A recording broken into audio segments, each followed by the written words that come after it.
अगर परिवारजन में कोई बुजुर्ग है, उस माँ की, उस बाप की, दादा दादी जो भी कोई है, उन्हें अनाथ वृद्ध आश्रम में मत भेजो, ये आपसे गुजारिश।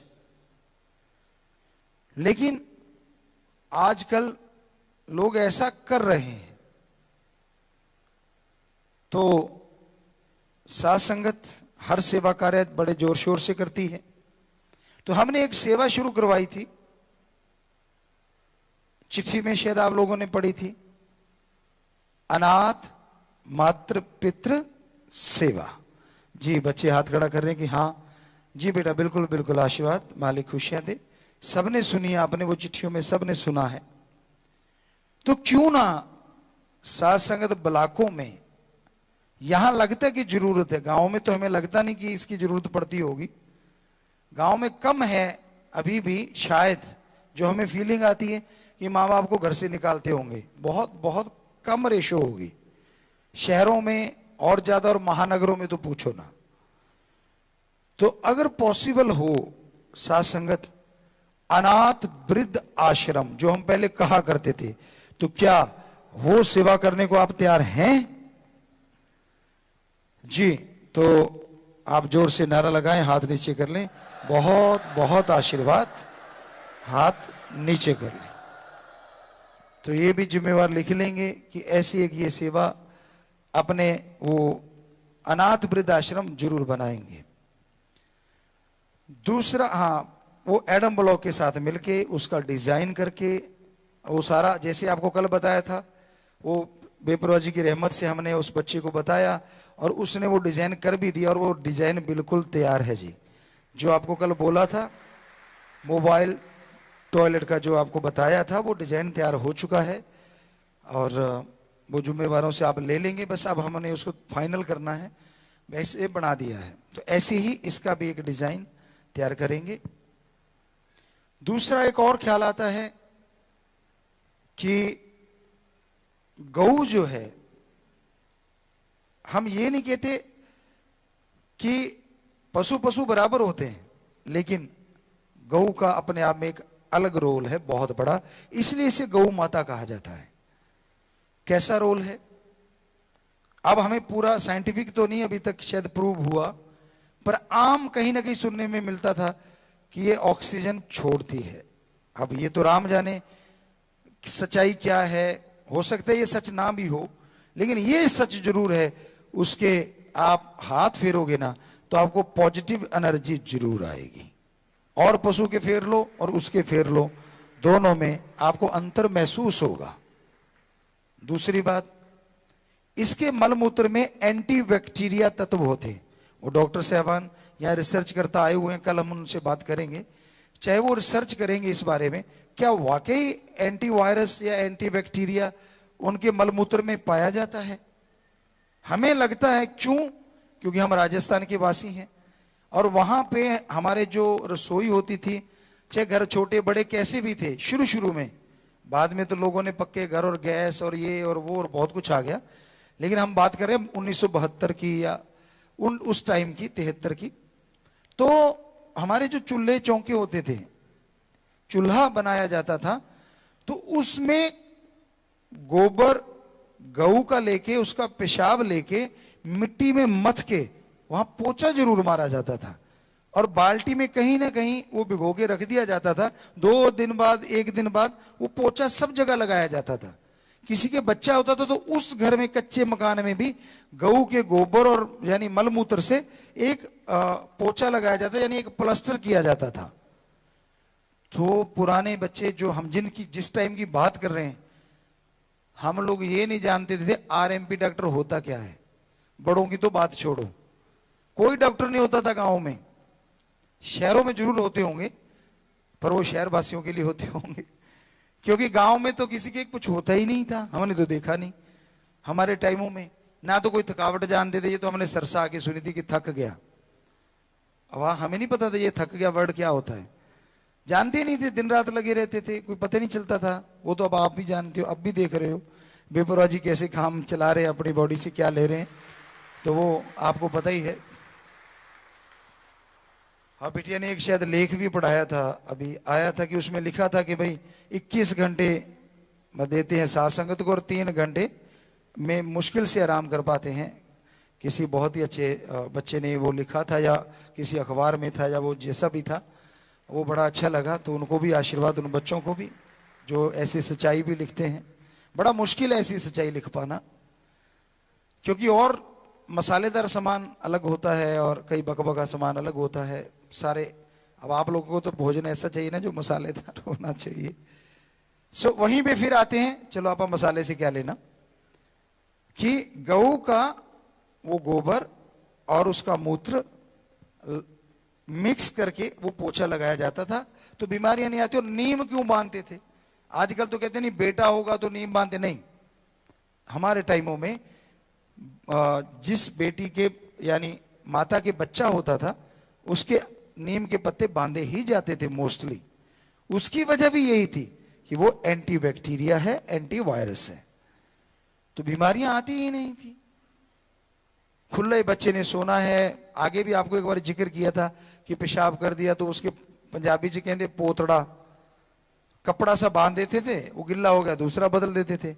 आज वालों को मौज बनी हुई है, एक लिफाफा सा चढ़ा देते, सारा दिन लगा रहा बेटा, दे तेरे की ले तेरे की, बाहर बूंद नहीं निकलती। बाहर तो नहीं निकलती, उसका अंदर क्या होता होगा वो तो सोचो। अंदर तो सारा गड़बड़ी है ना। तो हमारी संस्कृति बड़ी स्वस्थ थी। आप अपने आप को हाईटेक मानते हो, हम कहते हैं हम लोग हाईटेक थे उस टाइम में बहुत सारी चीजों में। आप एंटी बैक्टीरिया एंटी वायरस के लिए पता नहीं कितना खर्च करते हो, और हम सिर्फ गऊ के मूत्र और उसके गोबर से ही एंटी बैक्टीरिया वायरस बना लेते थे। नीम बांध लिया, एंटी बैक्टीरिया हो गया। नीम के पत्ते बिछा दिए चारपाई पे, जो बेटी के माता के बच्चा होने वाला है, या राख आसपास रख दी और नीचे नीम के पत्ते बिछा दिए, तो हो गया एंटी बैक्टीरिया। और आप कितना खर्च कर रहे हैं, अपने आप को हाईटेक कहते हो यार, कमाल की बात है। तो कहने का मतलब हमारे पवित्र वेदा बहुत ज्यादा हाईटेक है, थे, हैं, उनमें ये चीजें थी। तो गऊ की बात पे फिर आते हैं। बात वहीं नहीं रह जाती। आज क्योंकि वो बच्चे आए हुए हैं तो कल हम उनको टाइम भी देना है, जरूरी है। बात हमने कहा था पूछेंगे जरूर कि भैंस का दूध है, गऊ का दूध है। हालांकि कई लोग कहते हैं इनको पीना ही नहीं चाहिए बड़े होके, ये तो जी गलत है, ये तो बछड़े के लिए देती है और आप पी लेते हैं। आप बच्चे को दूध सिर्फ उतनी देर जितनी देर माँ दूध देती है। नेचर वाइज ये सही है, लेकिन अब जिन्होंने गऊ भैंस का सभी लोग दूध पीते तो हो क्या गया उससे? गड़बड़ तो हुई नहीं कुछ। हाँ, ये हमें जो लगता है गऊ का दूध सर्वोत्तम है बहुत सारी चीजों में। कन्वर्ट सबसे तेजी से अगर कोई दूध को जो वो खाती है करती है तो पहले नंबर पे शायद बकरी हो, पर दूसरे नंबर पे तो गौ 100% है। असल तो पहले नहीं तो दूसरे। तो इसलिए गौ को गौ माता कहा गया। उसके बछड़े हल जुड़ते थे, और अगर यूं ही तेल खत्म होता गया तो एक दिन फिर से गौ माता के बछड़े ही काम आएंगे, ऐसा लग रहा है। क्योंकि करे क्या कोई, जब तेल खत्म हो रहा है धरती से, कर भी क्या सकता है कोई? कहां से लाए? आसमान से तो बरसता नहीं। अब धरती में कब तक रहेगा क्या पता, वो तो राम जी जाने। कोयला कब तक है? तभी तो सोलर की तरफ भाग ली दुनिया, जो कि रावण के टाइम में होता था। रावण की पूरी लंका जगमगाती थी। पवित्र रामायण में एक जगह ऐसी जिक्र आता है, तो जगमगाती थी। सूरज उसकी रसोई बनाता था, सूरज तो उसके पास उस समय भी सोलर पावर थी। और आप अपने आप को हाईटेक कहते हो, कमाल है। अभी तक तो हुआ नहीं हाईटेक वाला सौदा, उसने तभी कर रखा था। उसने अपने मकान का डिजाइन इस तरह से करवाया था, हवा आती थी और हवा से ही सारी गलियां साफ हो जाती थी, पत्ते धूल एक जगह जाके पड़ जाते थे। तो हवा झाड़ू लगाती, और हवा झाड़ू लगाने कैसे पकड़ के आएगी बताओ? पवन देव थोड़े ना कहां घूमते फिरेंगे। चंद्रमा तक से उसने काम ले लिया था, उसकी रोशनी तक से वो रसोई बनवा लेता था। तो ये कहने का मतलब हमारे जो पवित्र वेदों में या पुराने समय के पवित्र ग्रंथों में लिखा है वो सच है। तो वही बात पे फिर आ गए, गऊ वाली बात पे, कि आजकल हम देखते हैं गौएं बड़ी, पहले भी देखा करते थे रोड पे बड़ी घूमती हैं, कहीं सांड भिड़ रहे हैं। तो अगर पॉसिबल ये हो पाएगा कि कहीं भी नेचुरल गौशाला ये आगे लागू करेंगे, आज लागू नहीं कर रहे।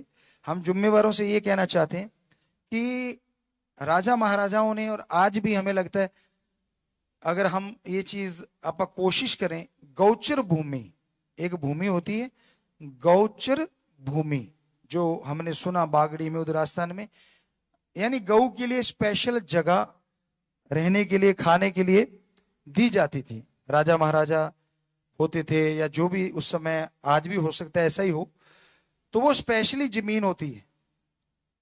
तो अगर वो लीज पे मिले, उस पे आप कोई ट्यूबवेल लगाएं, उस पे खुले शेड वगैरह हों, बड़े बड़े पेड़ हों, और जो गौएं हैं या सांड हैं वो वहां बिचरें, तो नेचुरली एक उनको वो वातावरण मिले जो कभी मान लेते सतयुग में होता होगा, कि खुले वातावरण में वो घूम रही हैं, उनके गले में रस्सा नहीं है, वो अपना चर रही हैं, कहीं खा रही हैं कहीं। तो ये एक फर्ज बनता है कि हमें भी अपनी विरासत संभालनी चाहिए, हमारी संस्कृति संभालनी चाहिए।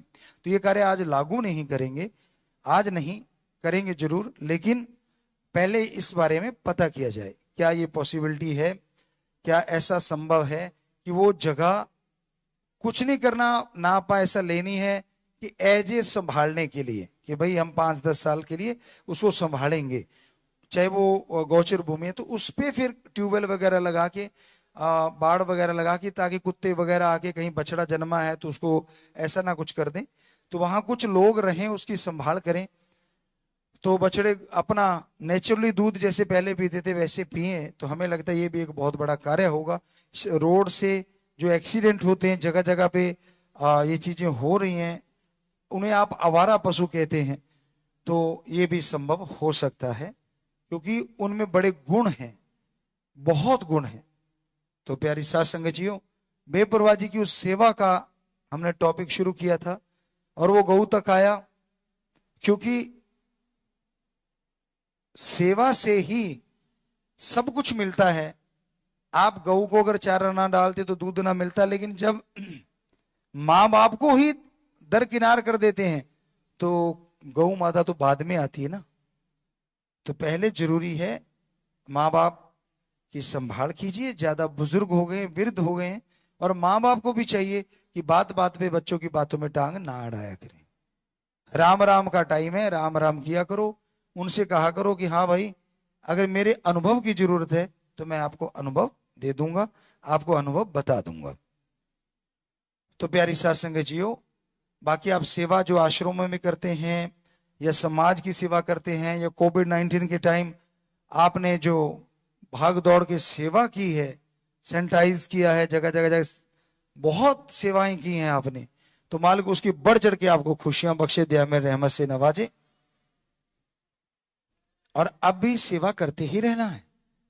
यहां भी सेवा का अवसर मिले चूकना नहीं, मदद कीजिए। रोड पे घूमते पागल, उनका इलाज करवाना, कहीं पड़े बीमारों का इलाज करवाना, शुरू से ये अपने काम चल रहे हैं, तो इस पे पूरा पूरा अमल करना है, पूरा पूरा अमल करके इसको अपनी जिंदगी में अपनाना है। पेड़ पौधे